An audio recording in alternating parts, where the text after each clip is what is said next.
It's that time of year. It's the Locked On NFL Mock Draft Special. Our hosts decide for all 32 teams who their next cornerstone player will be. Who will reach? Who will fall? Find out now. Here we go. We're back with episode 3 of the 2025 Locked On NFL Mock Draft Special. The most comprehensive mock draft you'll find is even bigger and better again this year. The 7-episode series will take you through the entire first round of the NFL draft. Unparalleled insight from all of our local experts of all 32 teams right here at the Locked On Podcast Network. Your team every day throughout this binge-worthy special. You'll get each selection and an inside look from all 32 of our local NFL shows. We'll also get team building insight from the draft dudes, Kyle Krabs and Joe Marino of Locked On NFL Scouting, and fantasy insight from our Locked On fantasy experts for some of the biggest selections in this year's draft.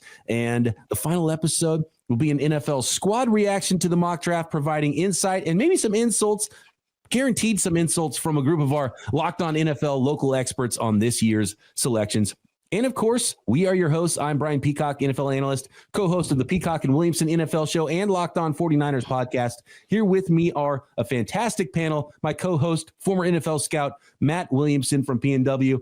And this year, it's getting better, and it always gets better. Love talking with my guys, Damian Parson and Keith Sanchez of the outstanding Locked On NFL Draft podcast. So let's get into it. We are now at pick 11. The top 10 is in the books. You're gonna have to go listen to the first 2 episodes here of this mock draft special to find out those selections. And look, it is the San Francisco 49ers, guys, the team I cover, that are on the clock now at pick number 11. And I just want to say, my co-host Eric Crocker, who is on the clock for Locked On 49ers, I don't want to take responsibility for whatever he does right here, because he can be kind of rid and he can go rogue at times. But as you look at the draft and the way this thing has fallen, Keith, I know you've been a proponent of Will Campbell throughout a lot of this mock draft, and you just think it's a trust the tape draft, right? It's WTF, right? Watch the film. Watch the film. Is he your best player available for the 49ers here? Would you go with the defensive lineman, which is a massive need for the 49ers? I would say this. I think they can go either way, but I think to kind of shore up that offense with obviously Brock Purdy coming down the pipeline with having to pay him, right, and then all of the turnover, right, away from Deebo Samuel, trying to see what's going on with Brandon Ayuk. I think getting back to the run game and having an identity on the offense side of the football of being able to move people, Will Campbell should be that guy. Dame, who is the best defensive lineman? The Niners have essentially one starting defensive lineman right now in Nick Bosa. They could add an edge. They could add a tackle. They could add all different styles of defensive tackles to that defensive line. It's really what this regime and what this team was built around in San Francisco. And that has fallen off recently, and they've even let the veterans that they've had at those positions go from last year's football team. Only Abdul Carter and... is that it? Only Abdul Carter, the only defensive lineman? Only one gone, yeah. Mason Graham as well. Sorry, Mason Graham. Oh, so I was thinking Carter to the Giants at 3, Graham to the Jags at 5 are the only 2 defensive linemen off the board. Is there a defensive lineman you like for the Niners potentially here at 11? Walter Nolan, his ability to play that 3 tech. Ole Miss played him out of position, played him at 0, 1, and 2I, but he said at the Senior Bowl, I'm a 3 tech, 4I type of guy. And when you watch him, you see that. Now, he was able to handle double teams, play the run in a position that he wasn't really familiar with. That wasn't his natural position. And I think about just a 3rd and 10, games on the line, and you got him at 3 tech lined up beside Nick Bosa, and you got to slide protection that direction. Now, with Robert Saleh, you can get really creative with some blitzes, backside, freeing up guys to get free runs on the quarterback, because the offensive line will have no other choice but to slide protection to that direction that has Walter Nolan and Nick Bosa. If they wanted to go D-line, to me, the pick would be Walter Nolan. Jalen Walker has been selected as well. Is he a linebacker? Is he an edge? I think that has been debated. He would probably play a little bit of both to a team like this. He is already off the board as well. There's so many different shapes and sizes. Matt, who do you like here for the Niners at 11? Well, I wanted to let these guys in our audience know that I do have a little insight of hosting a podcast with you every day, that Michael Williams is somebody that you're quite fond of. But you opened the show basically saying that Croc wears the pants in the relationship. So I'm not sure you have any say in this. Well, look, I didn't want to have like insider trading going on here. I'm hosting this. I wanted to let Brock spread his wings and do his thing. And we hope he gets it right. I do like Michael Williams, though, just because with this class and how many stand-up rushers there are, there's just so few guys who check all the boxes of floor, ceiling, character, prototype, height, weight, speed, and he's kind of one of the few. So I wouldn't be shocked if he goes high in this draft. And I don't know where Croc is going. So let's find out, because the pick is in. Eric Crocker, ready to go, co-host of Locked On 49ers, the better looking of the hosts of Locked On 49ers, ready to go with pick 11. With the 11th overall pick in the 2025 NFL Draft, the San Francisco 49ers select Will Campbell, offensive lineman out of Louisiana State University. The 49ers select 6'6", 319-pound offensive lineman. And we call him an offensive lineman because he had played offensive tackle and did a terrific job. And we think that his movement skills identify that of which the 49ers will really covet. But he has short arms. At the NFL Combine, he measured in at 32 5/8 arm lengths. At his pro day, 33-inch arm lengths. So ideally, NFL, they want 34-inch arm lengths or better. 33 acceptable. 32 5/8. You are an NFL guard. And that works for the 49ers because at left guard, they lost Aaron Banks. You plug in Will Campbell. You still have Dominique Pooney, you drafted last season. Your tackles are set with McKivitz and big dog Trent Williams. So the 49ers now bolster up their offensive line to protect their young asset quarterback, Brock Purdy.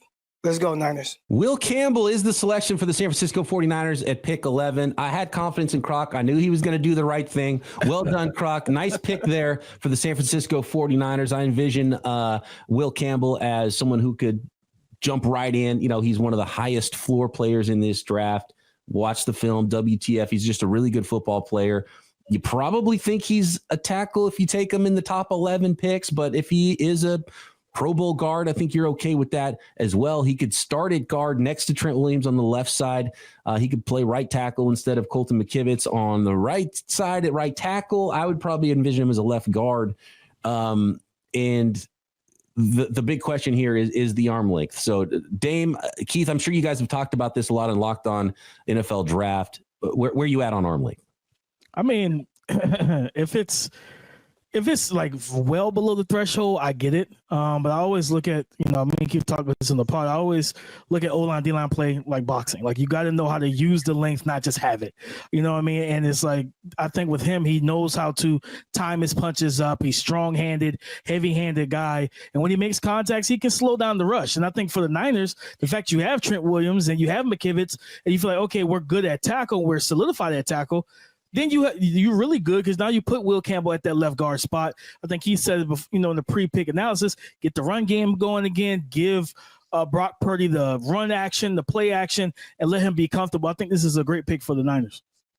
Yeah, I agree with that. I understand, if some people are concerned, but I just try not to over-evaluate this, right? Like, this is a guy who's played SEC football for 3 years, and up into this year, right? Like, he was considered one of the best offensive tackles in his class since his freshman year. I just think that he'll figure out how to get the job done. And like I said, if you're a San Francisco 49ers fan and you don't have, maybe he's not all-pro left tackle, but he's all-pro left guard, I think you take that and you're extremely excited about that also. I couldn't agree more, especially for this fit. You just stick him in at left guard, learn a thing or two from Trent, either take over or don't. But I will say, if you watch his tape against Landon Jackson, and a very long edge player, it gave him problems. And he's going to have more of those body types to go against next year and going forward than he did in the SEC. And Kennard at South Carolina as well, who measured in with 34-inch arm length. So, there might be something to it. It's not nothing. But he did get that 33 inches at the pro day, which I think was very important for him, and lands himself a top 11 selection here with the San Francisco 49ers. That brings us to the Dallas Cowboys, who are on the clock at pick number 12 as the board has fallen. What do you like for the Dallas Cowboys? I could see them going in a number of directions here. Matt, we talk every single day, but I think the Cowboys are one of the teams that we're having a little bit of trouble figuring out here at pick number 12. I just think they have a lot of directions they could go. I mean, there's multiple places on defense. Mazi Smith has not worked out at D tackle. Another edge guy opposite Parsons. The back seven is far from secure. Another offensive lineman wouldn't break my heart. They've been linked to running backs forever. but I think I would go with some sort of pass catcher. I mean, I think both Tet McMillan and Golden, very different, would both be fine complements to Lamb. I agree with that. I think they also could look at, I think Will Johnson's still on the board. They need a corner. Yeah, Trayvon Diggs coming off the ACL. Deron Bland, was able to be a ball hawk, but like when you're not catching interceptions, how are you playing at the cornerback position? They can still go defense here as well. But I'm kind of I'm in lockstep with Matt. They got to get another receiver, pass catcher pillar, whether it's tight end, receiver. It can't just be CeeDee Lamb and Dak Prescott. Jerry Jones has to get out of his own way and make the right selection here. If they went wide receiver, who's the best fit? I would have liked Tet McMillan, probably, if you're just putting puzzle pieces together with CeeDee Lamb. He did go earlier in this draft to the New York Jets at pick number 7. Keith, do you like a fit for the Dallas Cowboys here, whether it's a wide receiver or maybe another position? Yeah, and the best fit for them, because they're sitting at 12, right? And Travis Hunter is off the board if you want to put him at wide receiver, and Tet McMillan is already off the board. The best fit is the best player, right? And you have to go with Matthew Golden. I think this guy is just scratching the surface of what he could be. Everybody, I think, is afraid of the production part because he was a back half of the season guy. But I just want to talk about, think about it, right? Isaiah Bond transferred in to this program also, right? And I think the coaching staffs entered the year with Isaiah Bond potentially being the number one guy. And I think they got halfway through the season and realized, wait, this Matthew Golden guy is pretty doggone good. And they started drawing up plays for him as the number one player. I think that's why you see the back half of the production spike and take off of Matthew Golden. I think we're just scratching the surface of what Matthew Golden could be. I think he's a great complementary piece to CeeDee Lamb. He could be the vertical stretch guy, but he can also work in between the numbers too. Well, let's find out. Marcus Mosher ready to go with the picks with the Locked On Cowboys. Will they go with the running mate for CeeDee Lamb on offense or Micah Parson on defense? Pick number 12 is in. Locked On Cowboys. With the 12th pick in the 2025 Locked On NFL mock draft, the Dallas Cowboys select wide receiver Matthew Golden, Texas. The Cowboys have been searching for a number 2 receiver to pair with CeeDee Lamb for the past several years, and they finally get one here with Golden. While he's not the most consistent, reliable, or productive receiver, he does provide something that this Cowboys offense has been missing for the last several years, and that's speed. Golden ran a 4.29 at the NFL Combine. And while he doesn't always play to that speed, you do see the big plays that he can make on tape. The Cowboys are obviously hoping that Golden can be a better receiver in the NFL than what he was in college, but Golden provides them a big-time athlete that can help stretch the field in Brian Schottenheimer's offense. The Cowboys stay in state. University of Texas wide receiver Matthew Golden. And first of all, I think we have to give credit where credit is due, guys. Dame, Keith, as a listener of Locked On NFL Draft, I know that you guys were high on Matthew Golden, and you were in on him early as a first-round guy. Did you see the 4.29 coming at the Combine, though? The 4.29 is amazing, right? I would have believed that he was a 4.3 guy, and I think what happened was the same thing that happened with Xavier Worthy last year, right? Quinn Ewers, just his deep ball, being able to push the ball 50, 60 yards down the field. I think that kind of made Matthew Golden have to slow up, right? And it was the same thing for Xavier Worthy. So 4.29, I wasn't expecting that, but I thought he was a 4.3 guy. I seen the speed, definitely. I just got to chime in, though. Watching the Combine, when he ran it, I think he was as shocked as everybody else. He's like, I'm not running again. I'm done. You did. Matt, that's when you just go ahead and run home, man. You run. Yeah, like, I knew that all along. I'm done. Pull that Coach Prime and just run to the limousine, go back to your hotel room, book your flight and go home. Yeah, when you watch the tape, you see speed. You just don't see him be able to open up his speed to a full capacity. I think he laid it out there like Quinn Ewers is an accurate quarterback, but he doesn't get the ball unless it's an anticipatory throw. It's one read, get it out there early. He's not able to really push it the way those guys can keep that speed and stay stride up and be able to just run underneath the ball. Keith told me about him off of summer scouting. I got eyes on him, and I'm like, yeah, this might be the best receiver at Texas. And then he went to the college football playoffs and absolutely ripped it up. Yeah, that speed is just kind of the extra credit on the resume for Matthew Golden, who really is going to make his money, I think, with the way he breaks off his routes. And that's what I like about his tape there. So the Dallas Cowboys get themselves a speedy wide receiver at pick number 12. Next, we've got the Miami Dolphins pick number 13. And I know there's been some conversations about trades behind the scenes. We'll see if one of those pops up on today's episode of the Locked On NFL Mock Draft Special. This episode of the Locked On NFL Mock Draft Special is brought to you by Gametime. There's nothing like the atmosphere of an NBA playoff game. Every bucket, every defensive stop, every moment feels huge. It's electric in the arena, and with Gametime, you can be part of it without the stress of last-minute ticket hunting. Even when demand is sky high, prices on the app actually go down as tip-off gets closer, and their last-minute deals can save you up to 60%. And I've used Gametime so many times for football games, baseball games, concerts, comedy shows, theater events, fantastic last-minute deals. Save up to 60%, and the all-in pricing means no surprise fees at checkout, which is my favorite feature. What you pay is what you get.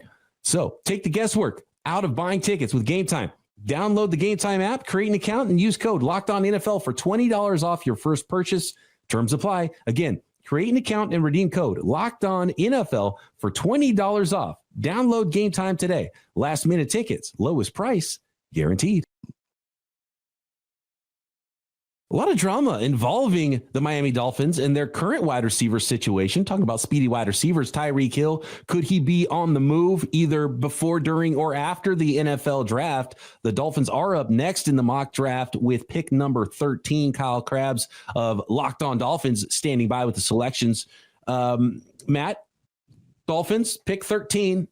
Do you like a need? Do you like a specific player here as we get through this mock draft into the teens? Not another team that does not have a shortage of needs. I mean, I think it's probably a little early to take the first safety off the board, but man, it'd be nice to find a Holland replacement. They never really properly replaced Christian Wilkins at defensive tackle. If you pull up the depth chart at D tackle, it's really, really light. Wig and I had Locked On NFL every Friday. We joke all the time that this team has too many Ferraris and not enough dump trucks. And by that, I just mean a bunch of speedsters, but they don't have the grinded out type players. And maybe you take the top guard on the board or Banks. I mean, O-line needs a lot of work, and Armstead just retired too. So I would lean somewhere on the O-line. Yeah, can I jump in there real quick, BP? If I'm the Miami Dolphins GM, right, it's just time to look at it and say, who's the toughest guy on the board, right? Yeah. Just who's the toughest, right? Who would I want to go to a bar fight with? I love that. And I agree with you, Matt, from bringing up the Christian Wilkins absence. And this may be a position that I would kind of look at Kenneth Grant, right? Do I take a big defensive tackle and somebody to kind of man the trenches? Oh, man, this is getting fun at this portion of the draft because I could see this kind of a pick and a lot of these picks coming up because I think a lot of these grades for teams are going to be very similar on a lot of these players in the middle of the first round and could go a number of directions. So the pick is in. I can't wait to see what Kyle Krabs does here. Pick number 13 of the Locked On NFL Mock Draft Special. Locked On Dolphins, ready to go. With the 13th selection in the 2025 Locked On NFL Mock Draft, the Miami Dolphins select defensive back Jahdae Barron from the Texas Longhorns. Miami has a vacant spot in their secondary after moving on from Kendall Fuller this past season, and they've struggled to get any traction going with former second-round draft choice Cam Smith. That leaves the Dolphins with the opportunity to add a diverse talent like Barron, who could potentially play in the nickel, he could play outside, or he could potentially play some safety. And with the Dolphins and how they like to change the picture on opposing quarterbacks last season, they often inverted coverages where nickel corners were pushing to play deep half or they were pushing to the flat, and then the corner would take deep half responsibilities. Or alternatively, they would play matchups and move some guys around and try to play skill set versus skill set depending on the week. So Miami needs more options in their secondary if they're going to make things bounce back the way they want it to and build upon a strong first season under defensive coordinator Anthony Weaver. Barron has the goods. He's got the versatility. He's got the football IQ, and he's got the tackling skills to be an asset regardless of where the Dolphins choose to implement him.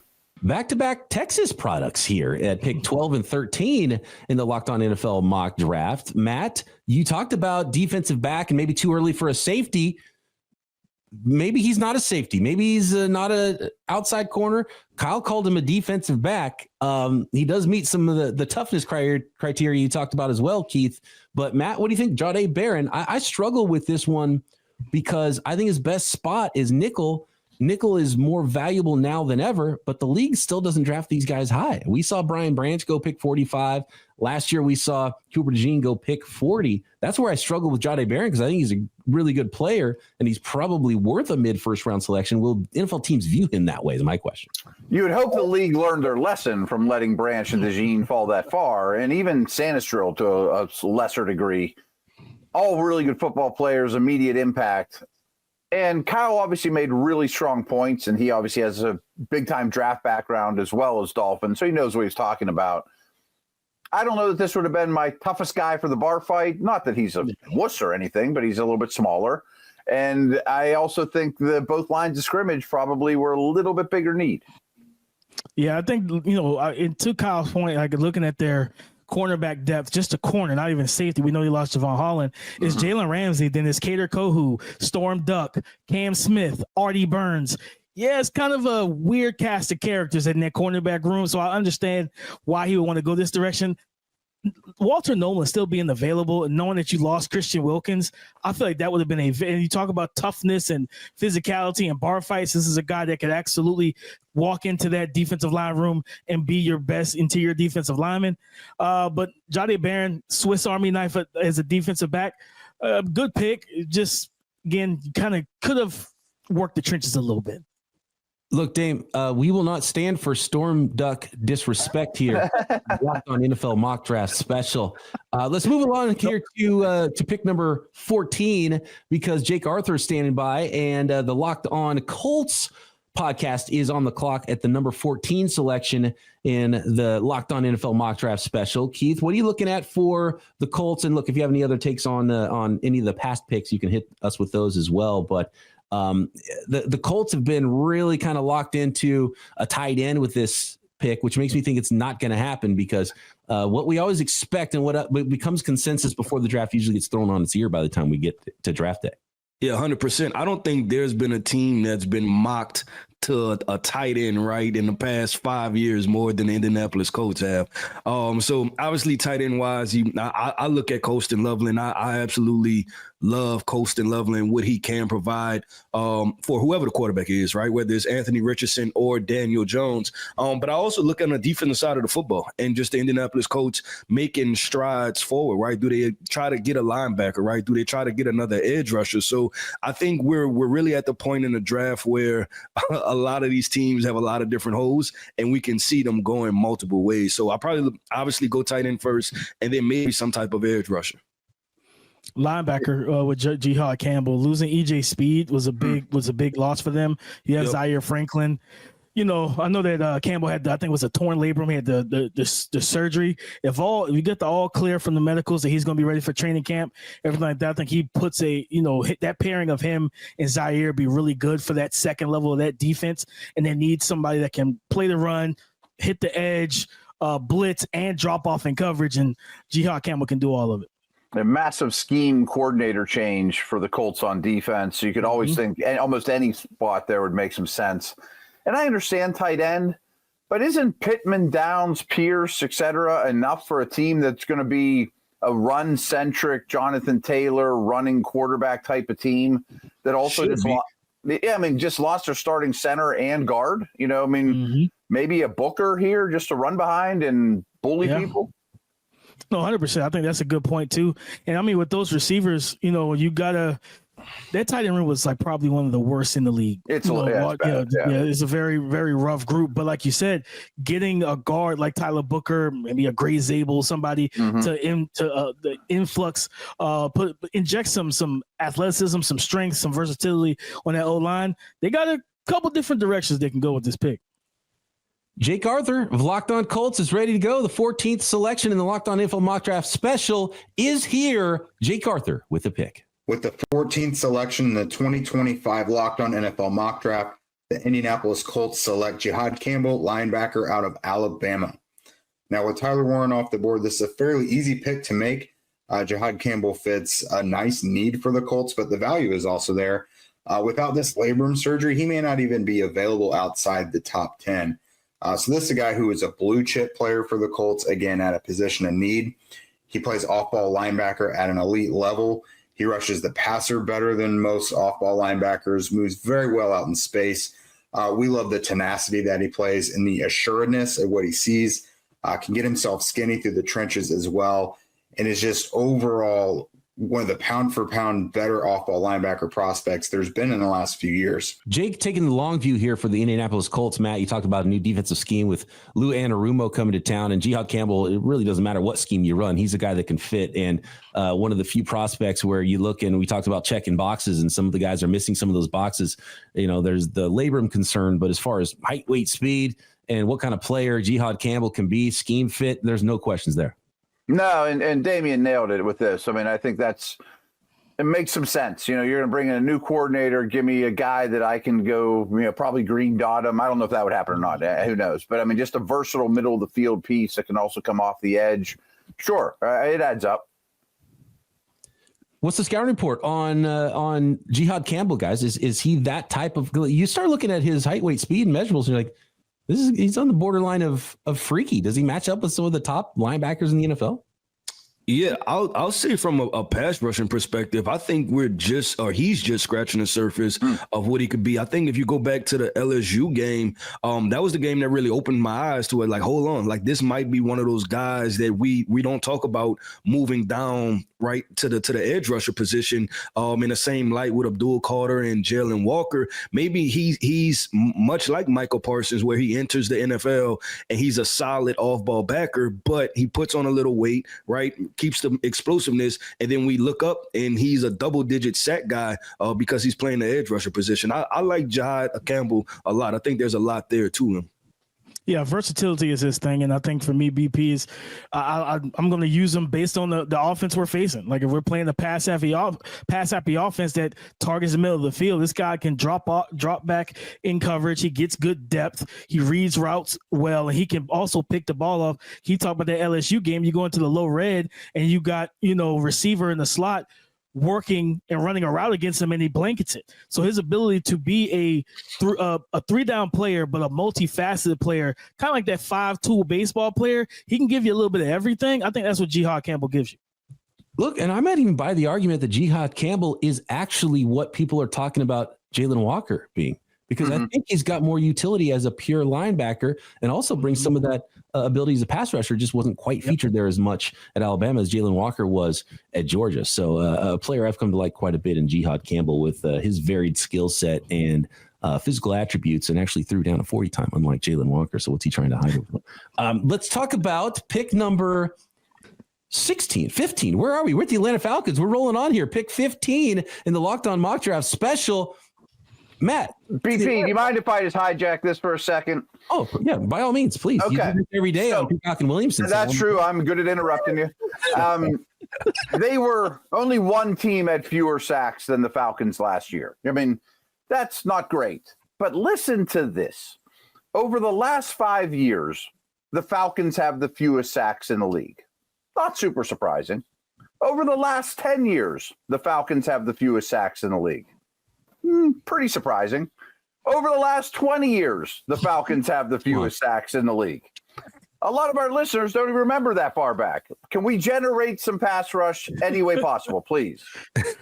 I'm in. So, Dame, Keith, who is it? Who is the best pass rusher left at pick 15 for the Falcons? I'm gonna jump in real quick, and I'll say, Matt, I appreciate your stats, and the Falcons may be on a different brand of football, right? They may think that not sacking the quarterback, and they're playing mind games by saying, you know what, we're not gonna even hit you. That's some hell of a stats to lead the league in the last 20 years of not sacking the quarterback. But man, the best pass rushers available. I think this can go to what do you want and need, right? Especially for the Atlanta Falcons. And I look at them and I see a guy potentially like Mike Green, right? A guy that can do it all. We've seen he had the big time play at the Senior Bowl, right? When he blew up, I believe that was Josh Connolly. They need a well-rounded player.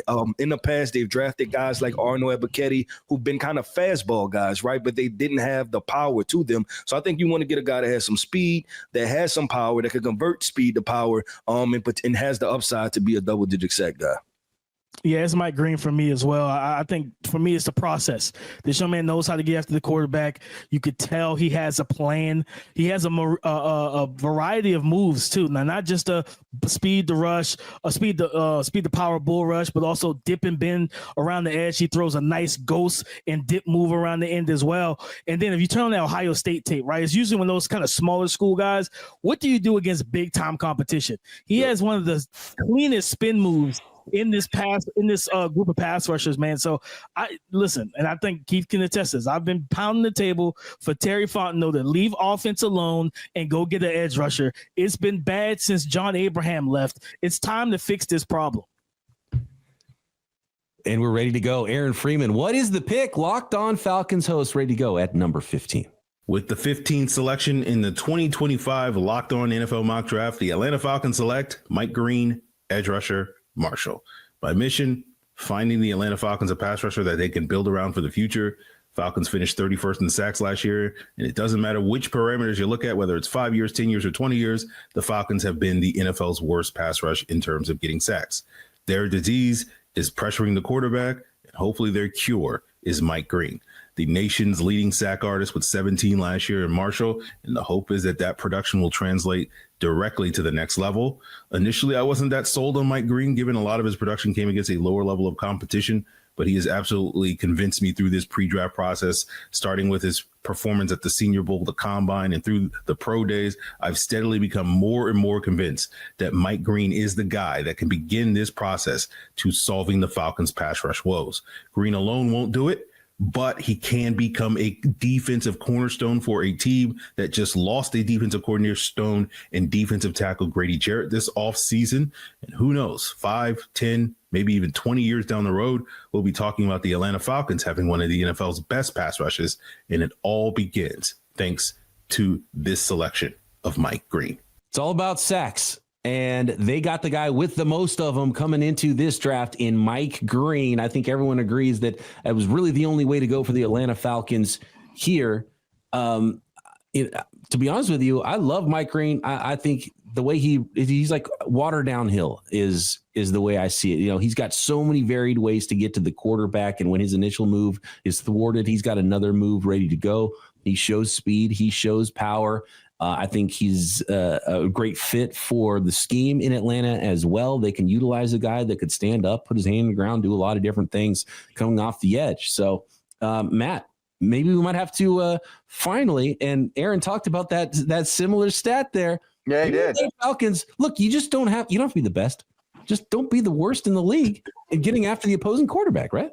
Yeah, and I think Aaron mentioned something like, well, maybe over the next 5, 10, 20 years, they'll be one of the best. I'm not sure I'm there yet, but this is a good start. Adding 17 sacks a year could absolutely help there. There's some off-field stuff as well, guys, with Mike Green, which makes it difficult to kind of place him. But as far as the tape, do you see him as an easy top 15 guy? Yeah, so easy top 15. I would say I see him as a top 15 guy. And I'm glad you brought that up because the rest of the guys that's on the board, right, is, James Pierce, right? And there's obviously conversations around him. But then you jump into Shamar Stewart and Michael Williams, and those are projections, right? I'm hoping that this guy develops into something. So I think what Aaron did, he sat there and he said, hey, who's the proven pass rush guy, right? Who checks the most boxes for me? And that was Mike Green at the moment. And I agree with the pick and in this situation. Yeah, top 15 for sure. And I think also keep an eye on, if you pair Mike Green with Braylon Trice they drafted last year, you might have yourself a pass rush dude that can get you from being, 32nd in the league to maybe 22nd. Hey, there we go. Jump into the middle third of the NFL in sack production. And look, they've had plenty of projects too. So get the guy who's already developed with pass rush skills is pretty important for the Atlanta Falcons. Up next, we got the Arizona Cardinals. They're on the clock. The outlook for the Cards feels like it's finally on its way up. And let's see if they can keep the momentum going in the 2025 Locked On NFL Mock Draft Special. This episode of the Locked On NFL Mock Draft Special is brought to you by LinkedIn Jobs. As a small business owner, your work doesn't end when the clock hits 5. Your business is always on your mind, which means when it's time to hire, you need a partner that works just as hard as you do. That's where LinkedIn Jobs comes in. When you clock out, LinkedIn clocks in. LinkedIn makes it easy to post your job for free, share it with your network, and get qualified candidates all in one place. If it was just that easy for NFL teams to find the exact right candidate for all the positions they're trying to fill. And when you post your job, LinkedIn's new features can help write job descriptions, quickly get your job in front of the right people with deep candidate insights. And here's a pro tip: add the hiring frame, the hashtag hiring frame to your profile picture to double your reach to qualified candidates. No wonder 72% of small businesses say LinkedIn helps them find high quality hires. So post your job for free at linkedin.com/lockedonnfl. That's linkedin.com/lockedonnfl to post your job for free. Terms and conditions apply. So we're going to finish up this episode with pick number 16 and the Arizona Cardinals. And Alex Clancy's a guy I talk to a lot. We do our crossover episodes with 49ers versus Arizona Cardinals every year. And Clancy is another wild card here. And so I don't know what direction Alex Clancy's going to go for the Arizona Cardinals. I think there's still plenty of needs on this team. But Matt, I would probably lean toward the defensive side of the football. Yeah, I still think almost every level of the defense could use attention. I give this franchise a lot of credit, though. I mean, over the last 2 years, this regime took a talentless team to respectability, and they put a lot of resources and draft picked in the O-line. Maybe one more guard, Booker comes to mind, would complete that side of the ball, but really maybe just best defensive player available, whoever that might be. Yeah, I agree. I agree with Matt on this situation. You could, because you lost, I think, Will Hernandez through free agency, so they do need to protect Kyler and everything like that. But definitely improving, whether it's, I think, the interior defensive line. You could, I know they brought in Dalvin Tomlinson. You could get a more true pass rusher like a Walter Nolan to throw in there. But also look at corner, man. Like, I don't think they have that in a division that has Cooper Kupp, Devontae Adams, Jackson Smith and Jigba, Ricky Pearsall, Brandon Ayuk. Who's your guy at corner? I don't think they have that on the roster right now. Keith, is there a defensive player that stands out to you? Yeah, I was sitting there, and I'm pretty sure, I'm actually surprised to even say this, that Will Johnson is still sitting there, right? And that means that we had Jahdae Barron go before Will Johnson, and maybe that had to do with the questions and concerns of the 40 times, but DP brought this up, and I wasn't even trending towards corner. But after he said that, and I went back and looked at the board, Will Johnson, I think we probably walk away from this draft and look back in 5 years and say that he's probably one of the more overthought prospects. Just from an instincts perspective, I just think he understands how to play football, right? And he's done it since his freshman year at Michigan. He forces turnovers. He plays man-to-man. He does it all. He can play off. He can play press. So if they end up with Will Johnson, I think the Arizona Cardinals should be happy. And to your point, Matt, you talk about building a respectable team. You do it by just drafting good football players, right? And you potentially have a lockdown corner. Offense, defense, BPA. Alex Clancy is ready to go. Let's find out what the pick is at number 16 from Locked On Cardinals. With the 16th selection of the 2025 Locked On NFL Mock Draft, the Arizona Cardinals select Will Johnson, cornerback, Michigan. The Arizona Cardinals secondary grew up much faster than people thought starting last season. The emergence of Garrett Williams as one of the better corners in the league. Max Melton showing his merit as a rookie. And Budda Baker, Jalen Thompson, and Daedrin Taylor-Demerson emerging as one of the better safety groups in football. The Arizona Cardinals strengthening a strength is something they absolutely could not pass up with Will Johnson falling into their laps. In need of a cornerback one to play on the outside, grouped with Garrett Williams and Max Melton, partnered with an improved pass rush and interior defensive line that'll get pressure on the quarterback that was pretty much non-existent last year. The Arizona Cardinals defense is now ready to rock. They are on the precipice of becoming elite. They are on the precipice of surprising a lot of people and partnered with the offense that the Cardinals already have. They're ready for perpetual relevance. And with Will Johnson falling to them at 16, this was a no-brainer, even though they have needs at pass rush, defensive line, and offensive line. Will Johnson is going to be a great partner to Garrett Williams, potentially one of the better young duos in football, And the Cardinals haven't had a 1-2 punch at corner in the last 20 years, which made this pick a no-doubter. Perpetual relevance for the Arizona Cardinals, going with the best player left on the board here, cornerback Will Johnson out of the University of Michigan. And the big question with him has been speed.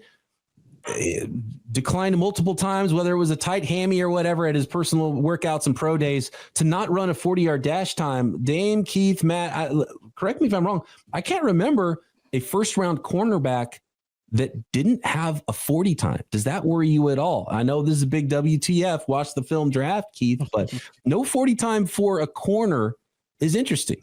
Incomplete picture, I think, for Will Johnson, which is why he's still on the board here at 16.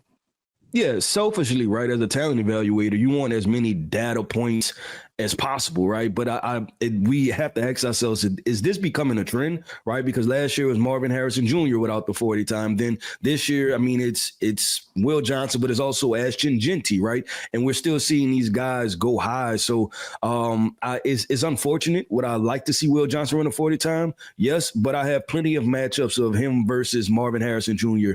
In college, right? Just if I'm looking for a baseline and a foundation to kind of go off of.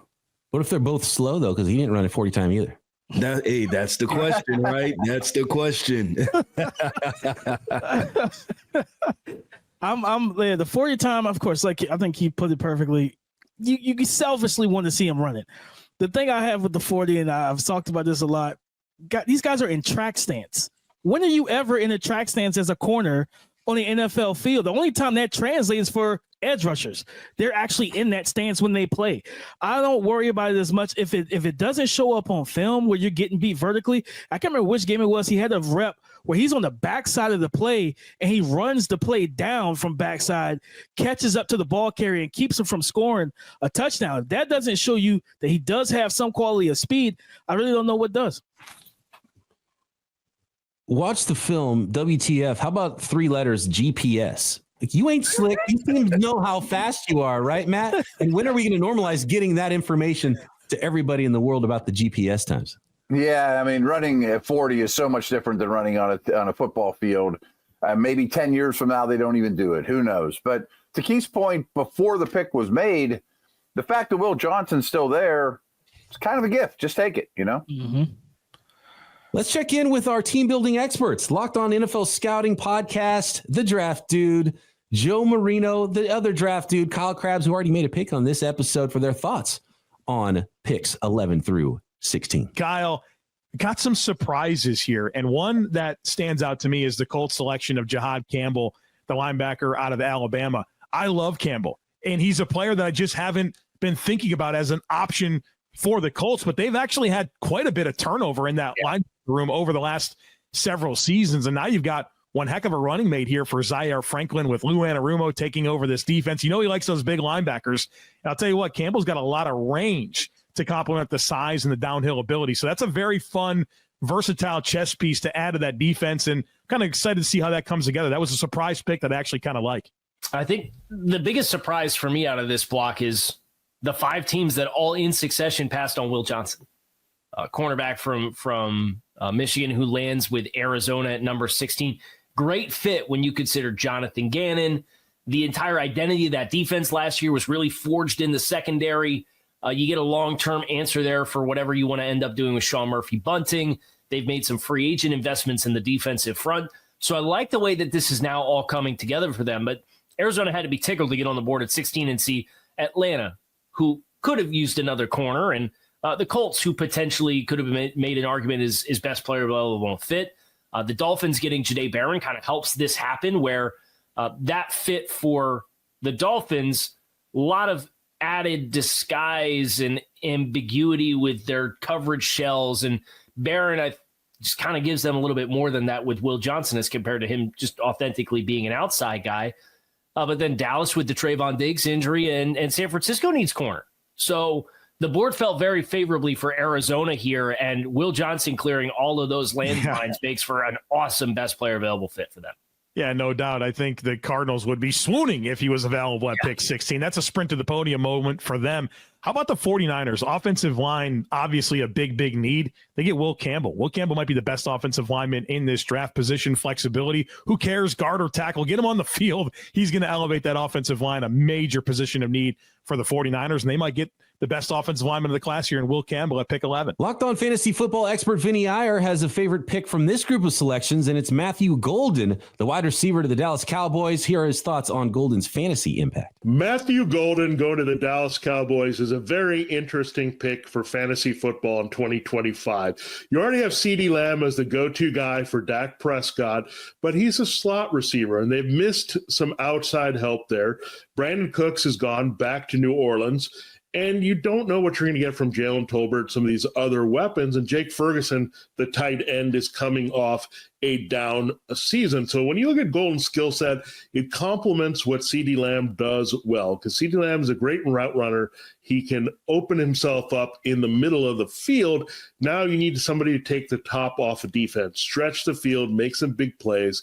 And Dallas going to Austin, staying in state with the Longhorn star there is fantastic. Matthew Golden is a field stretcher. It's a bit of a luxury pick for Dallas here at number 12, but I think for fantasy purposes, it's very intriguing because, again, Dak Prescott needs this type of receiver, somebody who can get open for those big plays. He's got a strong arm, and that gives Golden a great opportunity. And, you know, with CeeDee Lamb in the middle of the field, drawing attention from corners in the nickel and safeties, that there are going to be a lot of favorable one-on-one opportunities for Matthew Golden.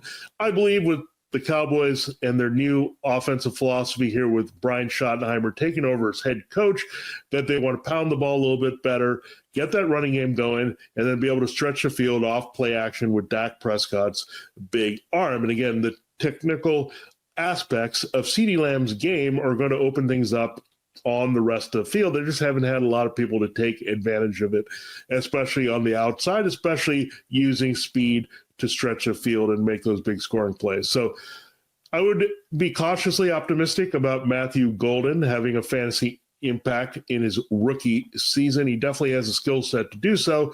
I think he's clearly going to be the Cowboys' number 2 receiver. It's not a bad spot to have, especially with some questions about the Cowboys defense, which would in turn increase Prescott's passing volume. Golden's a little bit more than a deep threat. He can get open in other areas. So again, if the targets after CeeDee Lamb are limited here and they're trying to figure it out between the remaining wide receivers and tight ends, Golden has a chance to get a ton of them and really be fantasy relevant right away in 2025.